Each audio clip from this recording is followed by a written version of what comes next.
নমস্কার বন্ধুরা, আশা করি আপনারা সবাই ভালো আছেন।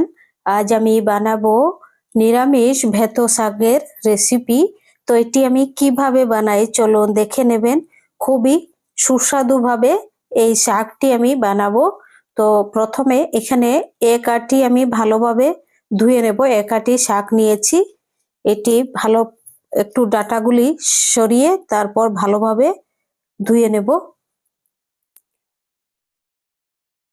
একদম ফ্রেশ দেখুন ভেতো শাকগুলো। এই যে ডাঁটা সারিয়ে আমি এটার জড়গুলো ফেলে দিয়ে আর কিছুটা ডাঁটা রেখেছি, এরকম ধুয়ে নিয়েছি পরিষ্কার করে। এবার এখন কেটে নেব, একদম মিহি করে কেটে নেব। শাক যত মিহি কাটা হবে তত সুন্দর হজম হবে, ডাইজেস্ট হবে খুব ভালোভাবে। খুব মিহি করে এর জন্য কেটে নিচ্ছি। একটু বড় বড় করে কাটলে হয় কি, ডাইজেস্ট হতে খুব সমস্যা হয়। শাক কিন্তু খুব অন্যরকম, মানে ডাইজেস্ট হতে খুব সমস্যা হয়। তো মিহি করে কাটলে খুব সুন্দর সেদ্ধও হবে। এতটুকু বড় করে কেটে নিয়েছি। এখন 1 চামচ তেলের মধ্যে প্রথমে অল্প কয়টা বড়ি ভেজে নিচ্ছি। এটি বিউলি ডালের বড়ি। বড়িগুলি ভাজা হয়ে গেছে, তুলে নিচ্ছি।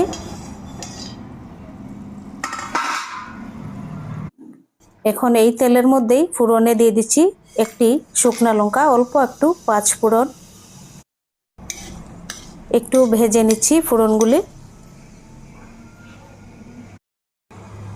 একটু ভাজা হয়ে যাওয়ার পর দিয়ে দিচ্ছি কেটে রাখা ভেতো শাক। এখন দিয়ে দিচ্ছি 1 চামচ আদা গ্রেট করা, আর সামান্য একটু হলুদ আর অল্প একটু নুন দিয়েছি, কারণ শাকের মধ্যে হলুদ দিলে সবুজ ভাবটা থাকবে না, তাই সামান্য একটু হলুদ দিয়েছি। এটি অ্যান্টিসেপটিকের কাজ করবে।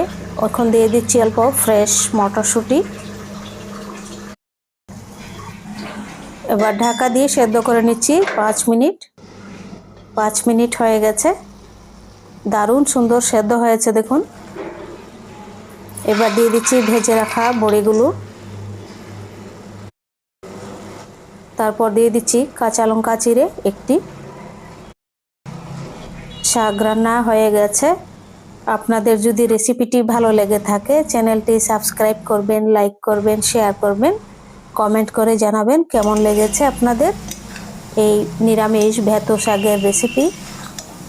অনেকে রসুন পেঁয়াজ দেয়, তো আমি আদা দিয়ে করেছি।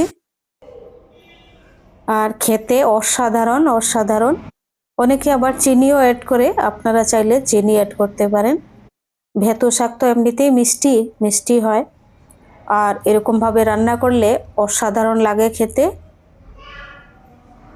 সবাই ভালো থাকবেন, সুস্থ থাকবেন, আর ভিডিওটি সম্পূর্ণ দেখবেন, স্কিপ না করে সম্পূর্ণ ভিডিওটি দেখলে আমি খুবই উপকৃত হব।